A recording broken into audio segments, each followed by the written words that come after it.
So you remember the Cav squad that I was speed clearing the demo with on Expert. Here is it in the middle game. I'm near the end of the elf area, and this team is completely memeing on and destroying anything that the maps throw at me, including bosses, any group, doesn't matter what team composition it is. We just have too much damage and the offense is just too flexible. So there's two Great Knights, there's a Feather Sword, and then there's a High Lord. You have to upgrade or promote these two, the Clive and the Elaine, which can be done by getting the B rank, your honor rank to B. And then all you have to do is just go to a fort and then pay honors to upgrade your dudes. But essentially here is the overall idea behind the build, right? You have two backline nukes that deal huge damage, that give you access to Wild Rush 2, which on the map allows you to move a great distance while damaging and killing enemies. You have Wild Rush the ability, which you can use as your first action.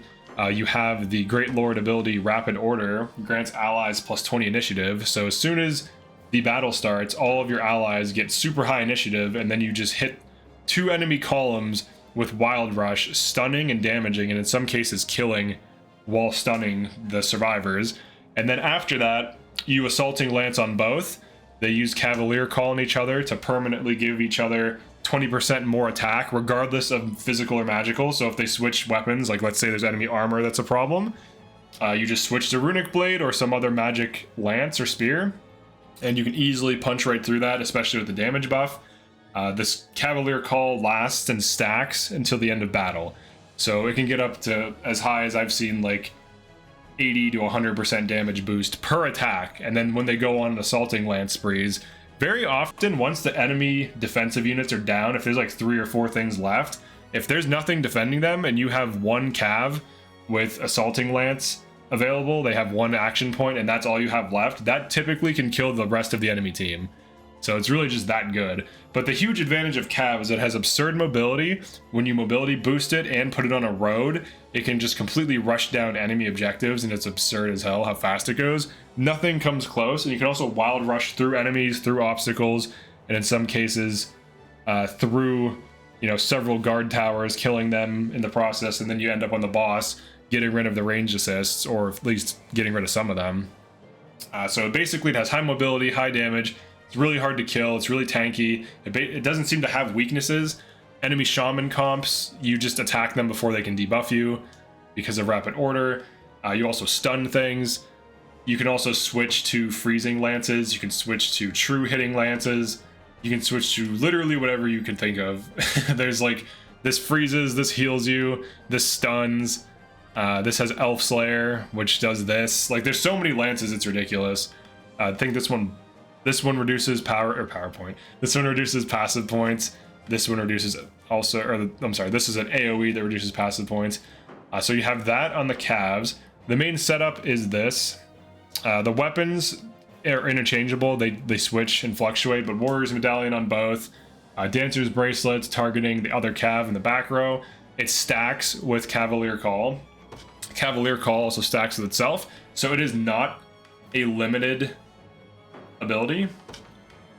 So if you look in the bottom thing, it doesn't say limited under Cavalier Call. So this allows you to use this with a limited ability. So for example, if you use Powerful Call, which is limited, you can use one limited and then you can use non-limited. So you get a 30% damage boost for the next attack. This gets thrown on Clive. Before he attacks, he Cav calls himself and the rest of the row. So all Cavs in the row get plus 20% attack. It stacks and it lasts for several attacks. Like, it lasts until the end of the battle. So as they keep Cav calling and Powerful calling Clive and each other, they keep scaling their damage. Now, Powerful Call is for a single hit, but Cav Call is for the entire combat. So if you Assaulting Lance 3 times after you've been Cavalier Called like 4 times, you're sitting on an 80% damage increase, and that also affects runic weapons for punching right through armor. So nothing can get in your way.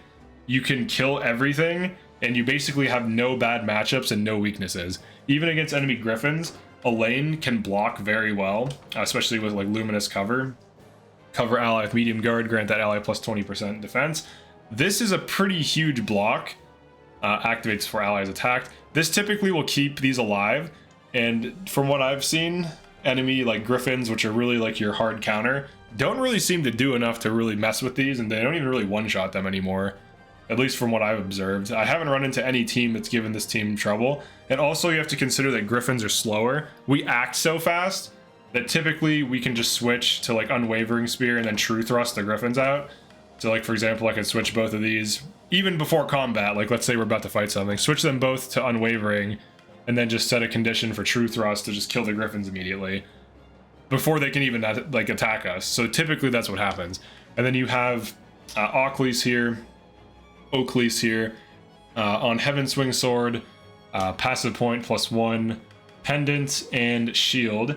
The Liberator's bracelet is basically similar to the Pursuit bracelet, wherever that is. Might have passed it.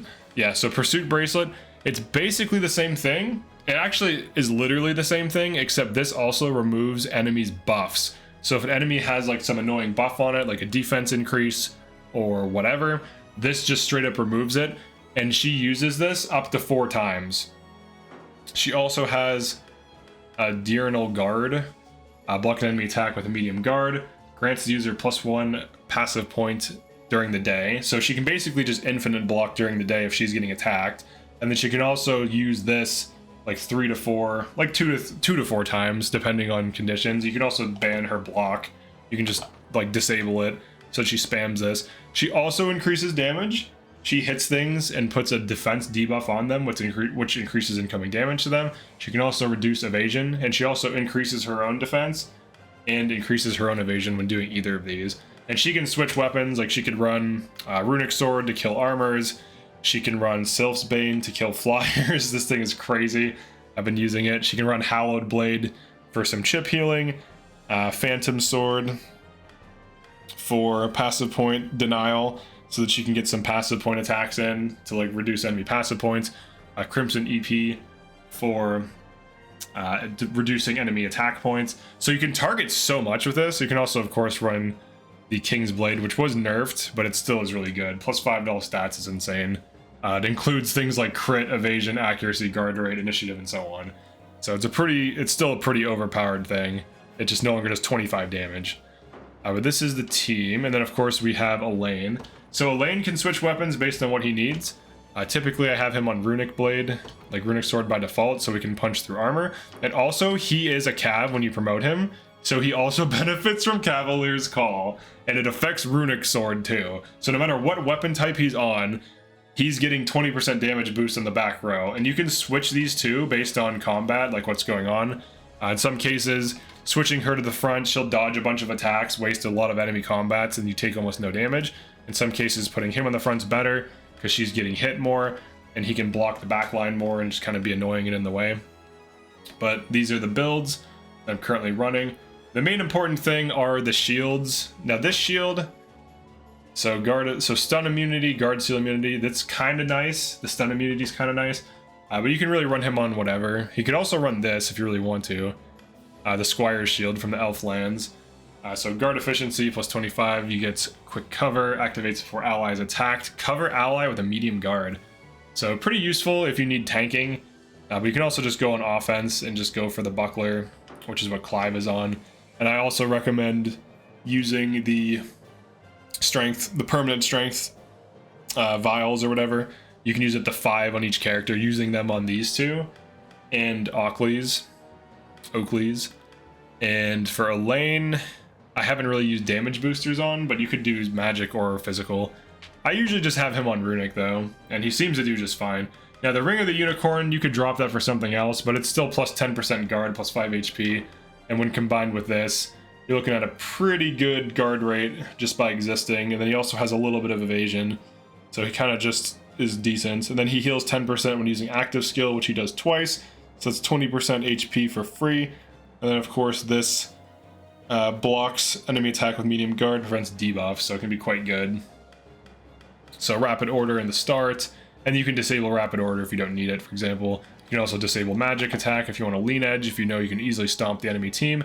There's a lot of tricks to like squeeze health out of this team.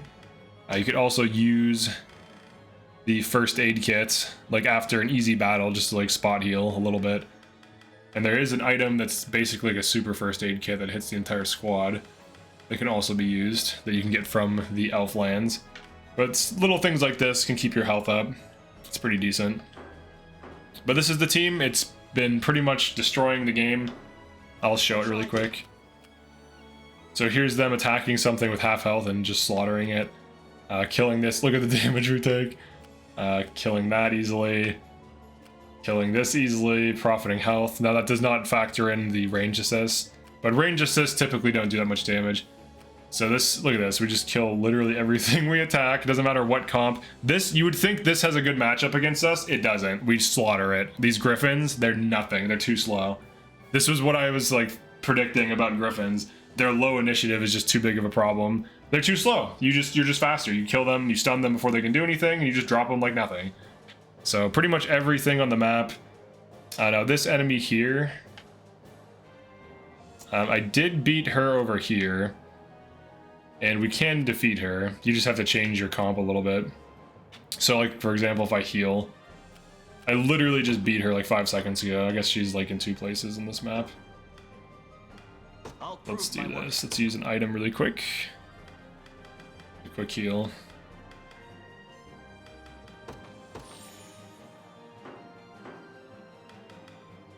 Alright, let's go check it out.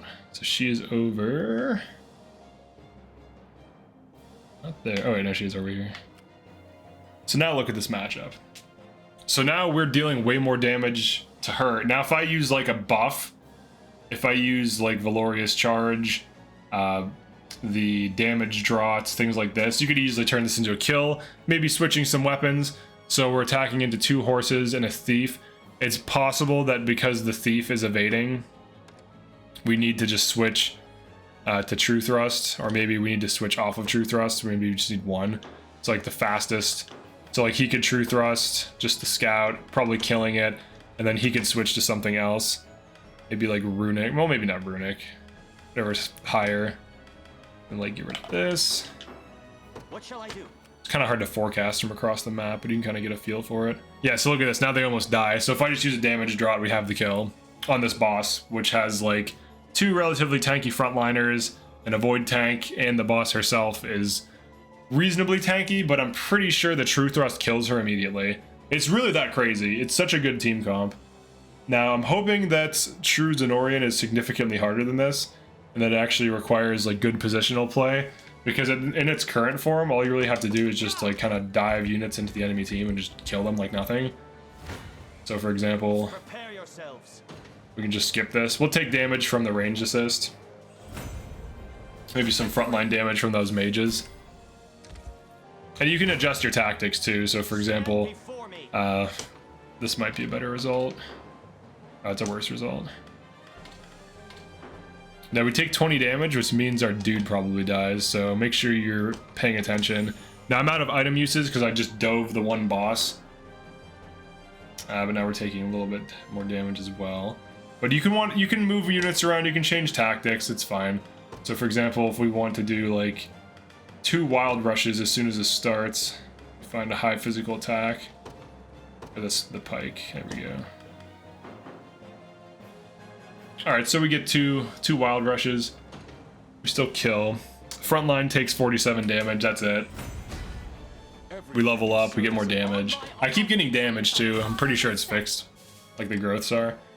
There are things like this on the map. Shall be done. Your orders, sir. So we can grab this. What shall I do? Pretty much everything we attack dies. Even like tanks, like you'd think, oh, it's these tanks over here. These tanks over here, they're not gonna get, no, they get demolished. Everything gets demolished by this. It's stupid. Like even the bosses. Single damage draw, we have the kill. Then something I can do, here, let's see. I might be out of items. I'll prove my worth. Yeah, I'm out of item uses, I can't use this. But you can fight your way over. And you gain Valor faster now, so if you actually just enter a bunch of combats, even if you just have a dude on the base, you can just build up Valor on one unit just like farming. What would you ask? Very Here, well. you're gonna go kill this. I shall never. So right now we're just looking for Valor 'Twas fate so that I which brought can us here. Wild Rush. I'm ever in your service. So for What shall example, I do? Wild Rush 2 has increased range, so I can just like straight up attack this. And immediately kill it, just to remove it as a problem. Before me. We're getting range assist. The main thing that damages this team is range assist. And if you just have heals and you're just careful with your resources, you can easily manage it. And then you can just keep building up Valor. And that's what I've been doing to beat these maps, is just build up Valor and then dive things. And then of course you can always undeploy a unit if you need a point of Valor to rush the boss. As expected. So like right here, we got these Prepare guys. yourselves. We take like minimal damage. Now what I could do is switch her to Hallowed Blade, which unfortunately is on another unit, but I could unequip that if I really wanted to. She might die from a chain assist. Okay, we got it. Fate which brought us here. And then we kill another, taking 8 damage to the front, it looks like. Stand before me. Yeah, he just takes 8 in the front, almost nothing. Another step. Level up. Look at these level ups. These things are ridiculous. And then you can grab Prove my these worth. for more stamina Consider it ours. and Valor. And also you can sit on this so you don't consume I stamina. shall never fail. The front just takes 10 here, or 11 rather. We killed an entire enemy squad. And then we're about to get our next thing. They ready in attack. They're trying to do a catapult on me, but we're way too quick. Prepare yourselves. We actually profit health from this, which is very amusing. 'Twas fate which brought us here. I'm Now, ever one in thing your I could do service. here for some fancy footwork, we'll call it. Yeah. We're gonna go... What Oh, shall let's I get do? off of the... Sometimes it paths you stupidly. I depart. Let's get out of the AoE. Kill this. I shall never fail. Take 39. Oh, did she die? Oh, did she die? Oh, she barely died by 1. See, I would have someone else supporting probably, but... Actually, I think this revives. So we might be fine here. I grow weary. Yeah, it's kind of ridiculous how good the team is. It shall be done. I fight on. So this is with no items right now. Stand before We're able to me. kill this and profit health, and then if we use the thing, the rest stop over there... Oh, I'm at 0. However, I grow weary. that shouldn't be a problem. We have technology. We want to end up exactly on it so we can use it. I fight on. For now. We might have to wait. Quite troubling. Yeah, we're gonna have to wait. Come These dudes are also overpowered. I'll go over this team in a different video. to the stars and beyond.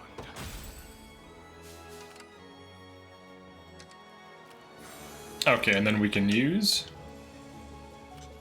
I fight on. For now. I depart. Your orders, sir. Okay, I wasn't on it enough. I'm ever Alright, we in got your the service. heal.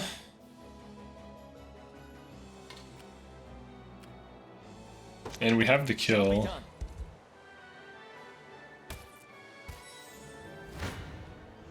I shall never fail. Alright, some of us might die, but even on the highest difficulty, True Zenorian, as long as the entire squad doesn't die, you can still, like, resurrect them and they're fine. So we actually only lose a lane, and everyone else lives, and we kill the boss. With almost no resources, just kind of, like, you know, winging it. Do you understand now? And I guess she keeps switching.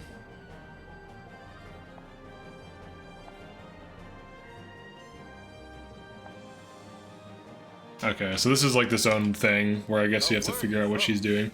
But yeah, that's it for this team. It's pretty overpowered. Kind of breaks the game. Feel free to use it if you want to. Peace.